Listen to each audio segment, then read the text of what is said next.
क्या आपने कभी सोचा है कि एक किसान अपनी फसल बेचकर बेटे की कोचिंग फीस क्यों भरता है? एक मजदूर अतिरिक्त शिफ्ट क्यों करता है? एक माँ अपने गहने गिरवी रखकर बेटी को पढ़ने के लिए दूसरे शहर क्यों भेजती है? क्या सिर्फ इसलिए कि एक दिन उनके बच्चे के हाथ में नौकरी का नियुक्ति पत्र होगा? लेकिन अगर सालों की मेहनत, लाखों रुपए का खर्च और अनगिनत त्याग के बाद भी नौकरी ना मिले तो जिम्मेदार कौन है? क्या देश का युवा पढ़ाई से हार रहा है या व्यवस्था से? क्या डिग्री अब सिर्फ कागज का टुकड़ा बनती जा रही है? क्या प्रतियोगी परीक्षाएं युवाओं के सपनों का रास्ता है या निराशा का नया गलियारा? यह कहानी सिर्फ बेरोजगारी की नहीं है, यह कहानी उस पीढ़ी की है जो किताबों और सपनों के बीच अपना भविष्य तलाश रही है। नमस्कार, आप देख रहे हैं मिरर मीडिया और मैं हूं आपके साथ चंद्रा सिंह और आप देख रहे हैं मुद्दा मंच।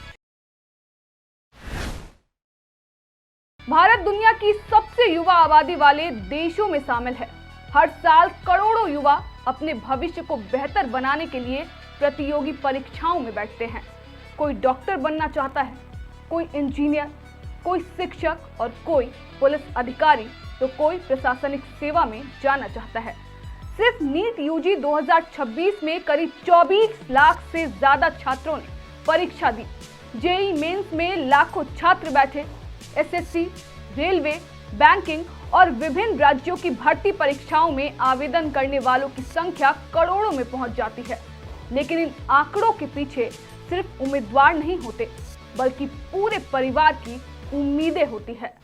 कोटा, पटना, दिल्ली, प्रयागराज, रांची और देश के अन्य कोचिंग हब में लाखों छात्र किराए के कमरों में रहते हैं। एक औसत परिवार को कोचिंग फीस, हॉस्टल, किताबें, टेस्ट सीरीज, यात्रा और अन्य खर्चों पर सालाना हजारों से लेकर लाखों रुपए तक खर्च करने पड़ते हैं। एक गरीब परिवार के लिए यह सिर्फ खर्च नहीं होता, बल्कि भविष्य में किया गया निवेश होता है। उन्हें भरोसा होता है कि शिक्षा ही उनकी जिंदगी बदल सकती है। रात के 2 बजे हैं, शहर सो चुका है, लेकिन एक छोटे से कमरे में अब भी रोशनी जल रही है। टेबल पर किताबें खुली है, दीवारों पर फॉर्मूले और नोट्स चिपके हैं। एक युवा पिछले कई घंटों से पढ़ रहा है। उसे पता है कि लाखों उम्मीदवारों के बीच उसे अपनी जगह बनानी है। उसने त्योहार छोड़ दिए, दोस्तों से दूरी बना ली, परिवारों के साथ समय बिताना लगभग बंद कर दिया।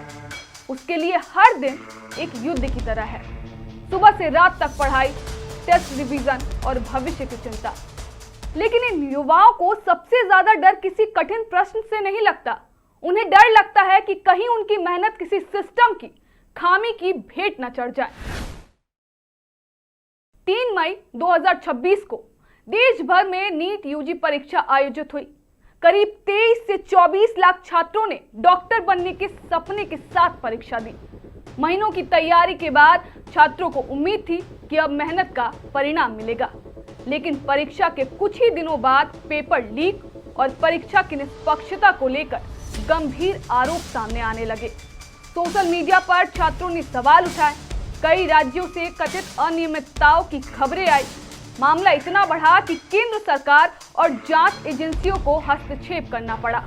12 मई 2026 को राष्ट्रीय परीक्षा एजेंसी एनटीए ने नीट यूजी 2026 परीक्षा को रद्द करने का फैसला लिया।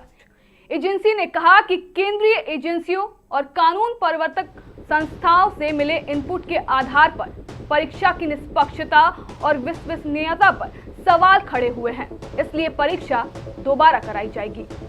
इसके बाद मामले की जांच सीबीआई को सौंपी गई। देश भर के लाखों छात्र यह जानना चाहते थे कि क्या उनकी महीनों की मेहनत और भविष्य सुरक्षित है।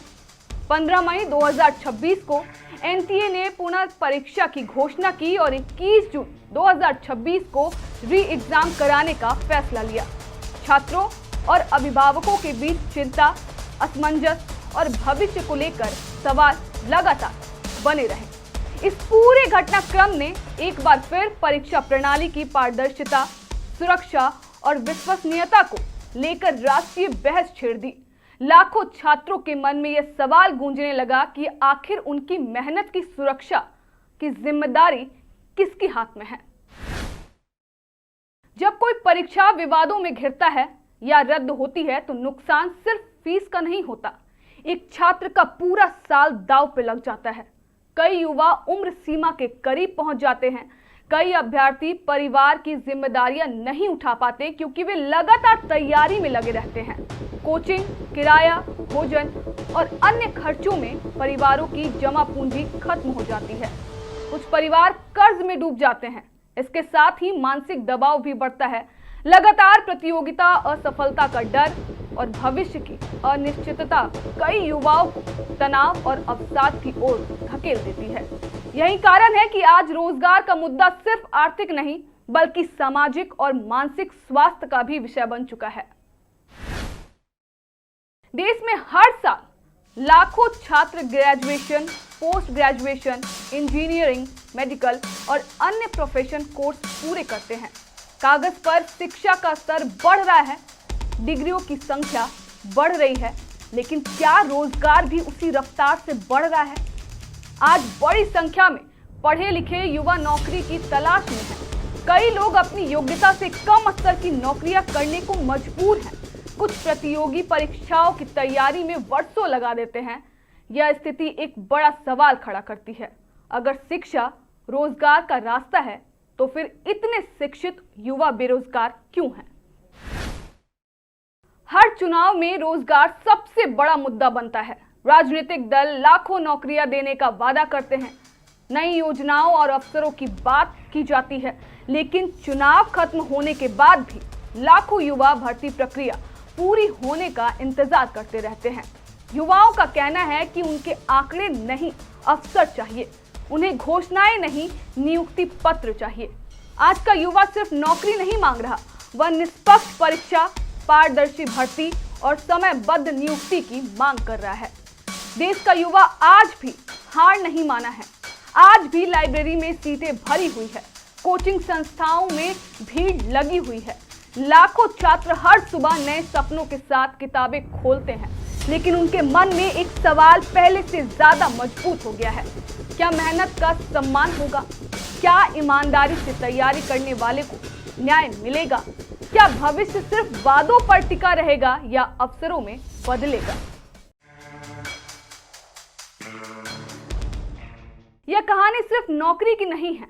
यह कहानी उस माँ की है जिसने अपने बच्चे के लिए सपने देखे, उस पिता की है जिसने अपनी कमाई का हर हिस्सा पढ़ाई पर खर्च कर दिया, और उस युवा की है जिसने अपनी पूरी जवानी एक बेहतर भविष्य के इंतजार में लगा दी।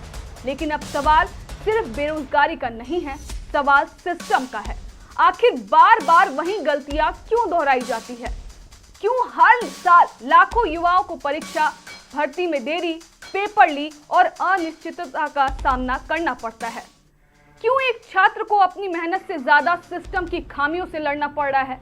क्या सरकारें सिर्फ वादे करेगी या व्यवस्था को सच में मजबूत भी करेगी? अगर तकनीक चांद तक पहुंच सकती है तो क्या निष्पक्ष और सुरक्षित परीक्षा प्रणाली बनाना इतना मुश्किल है? और सबसे बड़ा सवाल, आखिर कब तक छात्र अपने सपनों को टालते रहेंगे? कब तक परिवार अपनी जमा पूंजी दांव पर लगाते रहेंगे?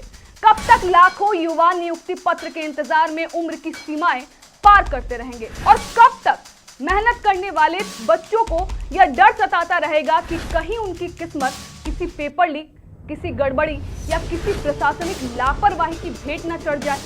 देश का युवा आज भी पढ़ रहा है, आज भी लड़ रहा है, आज भी उम्मीद लगाए बैठा है, लेकिन अब वह जवाब चाहता है।